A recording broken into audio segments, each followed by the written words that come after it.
تسیس الاولیاء کا یہ بیان ہے اور یہ بیان حضور کے کھیر کے مبارک پر ہے، اور تمام خلیفہ اور مریدین اور تمام عاشقان اہل بیت اس بیان کو توجہ سے سنیں کہ کھرکے کا بھی مقام کیا ہوتا ہے۔ کوئی پیر خلیفہ بناتا ہے، جب خلافت دیتے ہیں تو کھرکا اڑایا جاتا ہے، تو چند خلیفے ایسے ہوتے ہیں کہ کھرکا تو اوڑھ لیتے ہیں، پہن لیتے ہیں، مگر وہ کھرکے کا معنی انہیں بھی پتہ نہیں ہے کہ یہ ہمیں کیا اڑایا گیا ہے۔ مگر کھرکے کا مقام کیا ہے، کھرکے کی بلندیاں کیا ہیں، اور کھرکا کسے کہتے ہیں، اور کھرکا پہنانے کا مقصد کیا ہوتا ہے، اس بیان میں توجہ دیں۔ آپ نبی کریم رسول اللہ صلی اللہ علیہ وآلہ وسلم کے وصال کے وقت پوچھا گیا کہ یا رسول اللہ صلی اللہ علیہ وآلہ وسلم، آپ کے وصال کے بعد میں آپ کا کھرکا ہم کس کو دیں؟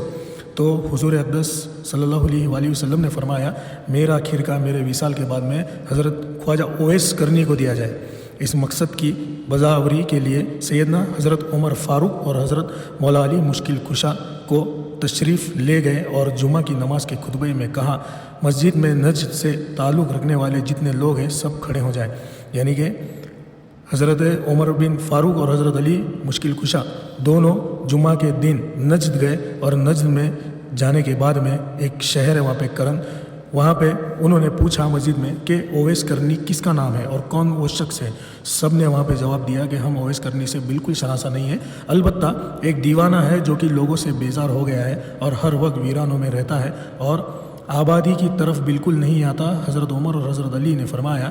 وہ کہاں ہے، ہمیں اس سے ملواؤ۔ تو عرض کی گئی کہ وادی ارنا میں اونٹ چراتا ہے اور رات کو روکھی سوکھی روٹی کھا کر سو جاتا ہے، کسی سے بات نہیں کرتا، وہ کھانا جو ہم لوگ کھاتے ہیں اس کو پسند بالکل نہیں ہے، اور لوگوں کو خوش دیکھتا ہے تو روتا ہے، اور جب لوگ روتے ہیں تو وہ خوش ہو جاتا ہے۔ تو جب حضرت عمر اور حضرت علی وادی ارنا میں پہنچے تو انہوں نے کیا دیکھا وہاں پر؟ انہوں نے یہ دیکھا کہ خواجہ اویس کرنی نماز ادا کر رہے ہیں، اور ان کے جو اونٹ ہیں وہ اونٹوں کو کون چرا رہا ہے؟ تو باقاعدہ ان کے اونٹوں کو فرشتے چرا رہے تھے۔ جب خواجہ اویس نماز سے فارغ ہوئے تو حضرت عمر نے آپ کو السلام علیکم کہا، جواب ملا وعلیکم السلام۔ حضرت علی نے آپ سے نام پوچھا اور حضرت اویس کرنی نے جواب دیا کہ میرا نام اللہ کا بندہ ہے۔ تو حضرت عمر نے کہا، اللہ کے بندے تو ہم سب ہیں، تو آپ خاص نام بتائیے۔ تو خواجہ صاحب کہتے ہیں میرا نام اویس ہے۔ حضرت عمر نے ان کا ہاتھ پکڑ کر وہ نشان دیکھا تو حضور نے جب وصال وقت تھا تو حضور نے فرمایا تھا کہ یہ کھرکا اویس کو دیا جائے، اور اویس کی شناخت کیسے کرو گے؟ تو اویس کی شناخت اس طرح کی جائے گی کہ اویس کرنی کے چہرے پر ایک نشان ہوگا اور ایک ہتھیلی کے اوپر بھی ایک نشان ہوگا، اس سے تم صاف شناخت کر سکتے ہو کہ یہ اویس ہے۔ تو جب حضرت علی اور حضرت عمر نے دیکھا کہ وہ شناخت تو بالکل پہچانی جا رہی ہے، تو جس کے متعلق حضور صلی اللہ علیہ وآلہ وسلم نے ذکر فرمایا تھا وہ نشان اویس کی شناخت علامت ہو گیا۔ حضرت عمر نے جب وہ نشان علامت خواجہ اویس کے ہاتھ پر دیکھا تو ان کو بوسہ دیا اور کہا، اے اویس کرنی، رسول اللہ صلی اللہ علیہ وآلہ وسلم نے آپ کو سلام بھیجا ہے، اور یہ رکا، یعنی کہ ایک جس کو ہم کہتے ہیں کہ ایک کارڈ، جیسے کہ ایک لفافہ ہوتا ہے جس میں کچھ اپن رکھ کر کسی کو ایک تحفے کے طور پر لے کر جاتے ہیں، اس طریقے سے ایک رکھا تھا، وہ دیا گیا۔ عنایت فرمایا ہے اور وصیت فرمائی ہے، حضور نے وصیت فرمائی ہے کہ آپ امت محمدیہ کی بخشش کے لیے دعا کریں۔ الحمدللہ۔ خواجہ اویس کرنی نے فرمایا، اے عمر و علی، آپ لوگ محمد مصطفیٰ رسول خدا صلی اللہ علیہ وآلہ وسلم کے رفیق خاص ہے اور مجھ سے اولا ہے، دعا تو آپ لوگ کریں کیونکہ آپ کا مرتبہ خدا کے دربار میں بلند ہے۔ حضرت عمر اور حضرت علی یہ زبان ایک زبان ہو کر دونوں ایک ساتھ میں بولے، ہم تو دعا کرتے ہیں مگر آپ بموجب وصیت رسول صلی اللہ علیہ وآلہ وسلم امت مسلم کے لیے دعا فرمائیے۔ خواجہ اویس کرنی نے پھر کہا، اے عمر و علی، آپ غور کر لیجئے، شاید میں وہ اویس نہ ہوں، وہ کوئی اور ہو جس کا ذکر محبوب خدا صلی اللہ علیہ وآلہ وسلم نے فرمایا ہو۔ حضرت عمر بن فاروق اور حضرت علی فرماتے ہیں، اے اویس، رسول اللہ صلی اللہ علیہ وآلہ وسلم نے آپ کے متعلق دو نشان بتائے تھے، ایک نشان منہ کے دائیں طرف درہم کے برابر ہوگا، اور ویسے ہی نشان دائیں ہاتھ پر ہوگا جلے ہوئے یا چمبل کے نشان کی مانند، اور وہ دونوں نشان آپ کے منہ اور ہاتھ پر موجود ہے، لہٰذا ہماری پہچان، شناخت اور پہنچ بالکل درست ہے اور ہم بالکل صحیح شخصیت کے پاس میں ہیں۔ خواجہ اویس نے حضرت عمر اور حضرت علی رضی اللہ عنہ سے کہا، لائیے وہ رکا مجھے عطا کیجیے تاکہ میں حسب حکم آقا دعا کروں۔ جب ان کو رکا دیا گیا تو وہ حضرت عمر اور حضرت علی سے کچھ فاصلے پر چلے گئے اور زمین پر سجدہ ریز ہو کر بارگاہ ایزدی میں عرض کی، اے خدا وند عالم،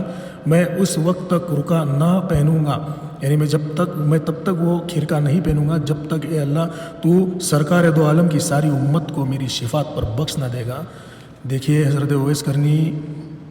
کا بیان کتنا بلند ہے، اور جب نبی کریم رسول اللہ صلی اللہ علیہ وآلہ وسلم کے کھرکے مبارک حضرت اویس کرنی کو دیا گیا تو حضرت اویس کرنی اللہ سے فرماتے ہیں کہ یہ حضور کا کھرکا میں جب تک نہیں پہنوں گا کہ جب تک اے اللہ تو میرے سرکار دو عالم کی ساری امت کو شفاعت پر بخش نہ دے گا، کیونکہ پیغمبر اسلام نے یہ رقبہ مجھے عطا کیا ہے اور فاروق اور مرتضیٰ نے مجھ تک پہنچانے کی فرائض انجام دے دیے ہیں۔ اب تیرا کام ہے کہ تو میری دعا سن لے اور قبول کر لے۔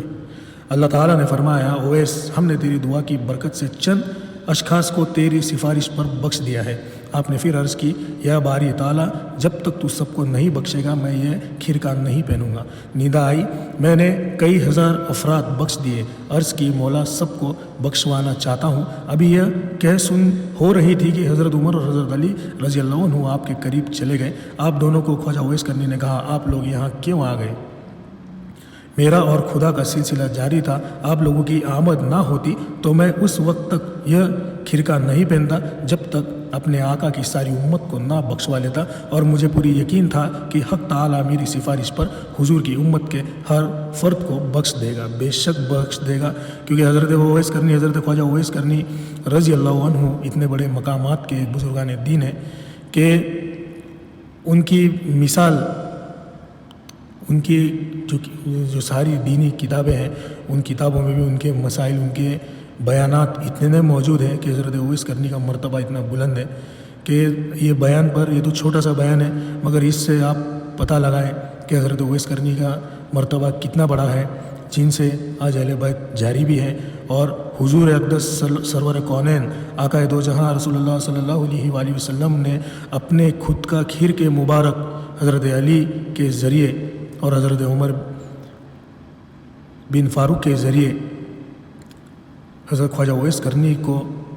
مطلب حضرت اویس کرنی کے پاس میں پہنچایا گیا، یعنی یہ مقامات حضرت اویس کرنی کا کتنا بلند ہے۔ تو اس پر سے تمام خلیفہ توجہ دے اور یہ سوچیے کہ کھرکا جو اڑایا گیا ہے اس کا مقصد اور اس کا مرتبہ کتنا اعلیٰ ہے۔